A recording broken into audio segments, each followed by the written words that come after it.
খা এতিয়া মই ভিডিঅ'টো কৰি লওঁ ভিডিঅ'টো কৰি চবে খাই থাকো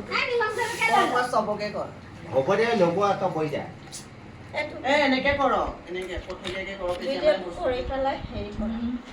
চবে একেলগে হাই গাইস আজি সকলোৱে মিলি এটা খানা খাইছো মানে ইষ্টাৰ্ট আৰু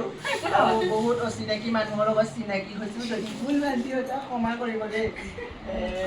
সকলোকে দেখাই দিয়ক আৰু আমাৰ খানা কিন্তু দেখাই দিয়ক আৰু এই দাদাজনে মাংস বনাইছে দেই বৰ বঢ়িয়া বনাইছে একে টেষ্টি টেষ্টি বহুত ধুনীয়া বনাইছে টেষ্টি মাছৰ মাছৰ তৰকাৰী টেষ্টি মাছৰ তৰকাৰী বনোৱা মানুহগৰাকী এইগৰাকী আমাৰ মাছৰ তৰকাৰী বনোৱা মানুহগৰাকীৰ নামটো হ'লে দিশা দিশা মুখত দিয়া দিশা বাইদেৱে বনাইছে আমাৰ মাছৰ তৰকাৰী মজা আৰু আলহী মানে ঘৰৰ গৃহস্থ দুগৰাকী দেখাই দিয়ক যি জোঁৱাই আৰু এজনী মালিকনী মই বহি ল'ম এয়া দেখিছেনে আৰু এইজনে কেমেৰাটো ধৰি আছিলে ভাত খা হৈ গ'ল মাংস আছে দে কোনোবা লাগিলে লৈ ল'বা নিজে চাঙনি খুৰী এতিয়া চাই দিয়ক হ'ব দে আৰু